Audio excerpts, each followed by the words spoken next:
Could an aerial explosion have produced the mysterious glass in the Egyptian desert? There is one place in the world where it's known that an air blast had created a layer of glass. The Trinity site in New Mexico is where the world's first atomic bomb was detonated. Sergeant Ben Benjamin was part of the official photographic team. He was just 22. Cameras were set up at several locations. Ben Benjamin was in a concrete bunker 10 kilometers from the blast site. For all of them, it was an awesome, almost surreal experience.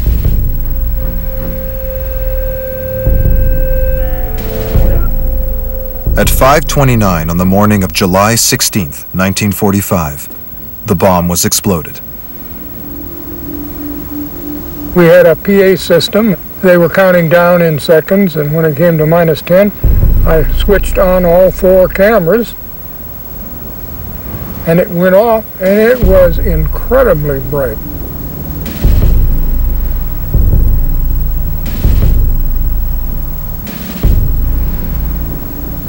Turned out to be 20-some times the brightness of noonday sun. And my God, it was the most amazing thing that I had ever seen in my life, and I'll never forget it.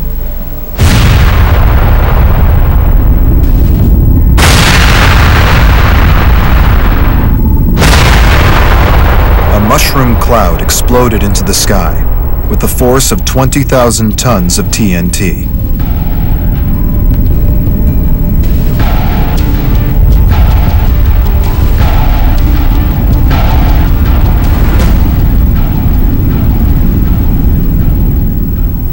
A week after the explosion, Benjamin was allowed into Ground Zero. What he saw was startling.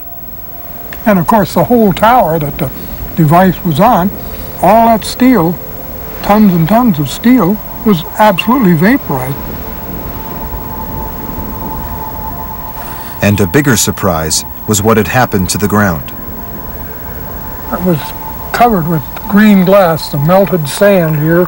All the sand had melted on the top, the first quarter inch or so. This green glass was covering the whole entire area, and it was cracked, and but one could walk on it, and you'd crunch. It'd be walking like on a field of maybe ice. The sand was transformed into a thin layer of glass, covering an area nearly 600 meters across. But the area where the desert glass is found is thousands of times bigger.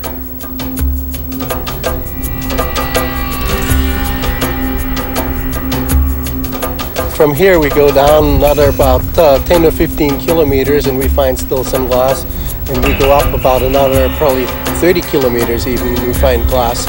We're very close to the center of the area where we have the glass around here. If such a large area of glass was formed as the result of an aerial burst, it must have had the power of many thousands of atomic blasts. A natural airburst of that magnitude was completely unheard of.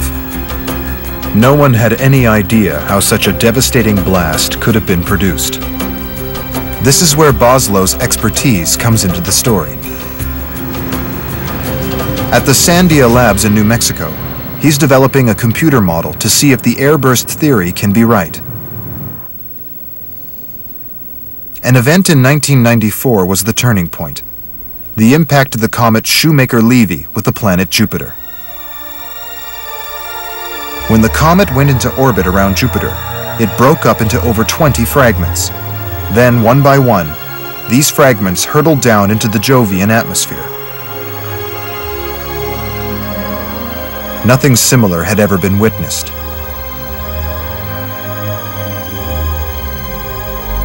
I think that the impact on Jupiter was really one of the most exciting things to ever happen in the history of science.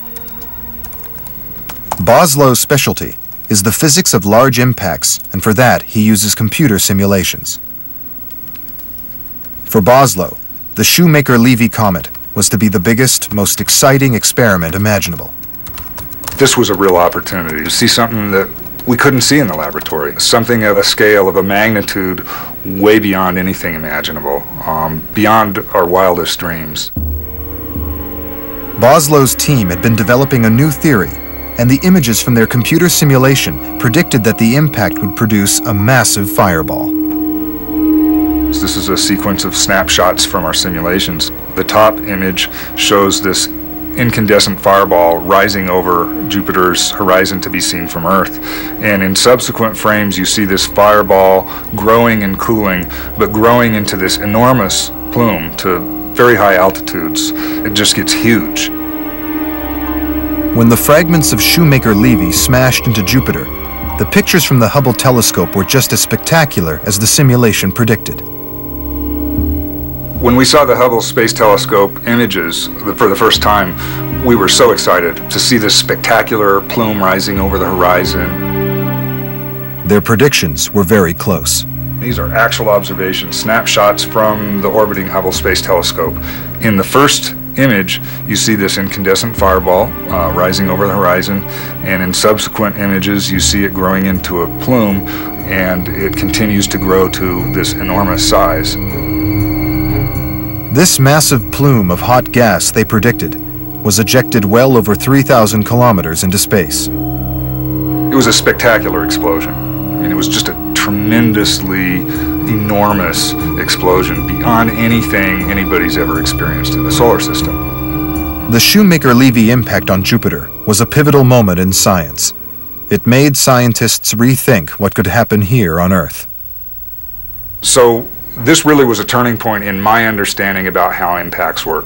I and most people thought of impacts on Earth as events that create craters, collisions with the solid Earth, and typically we ignore the atmosphere. We ignore atmospheric effects. Well, the atmosphere is tremendously important, and this is the lesson we learned from this.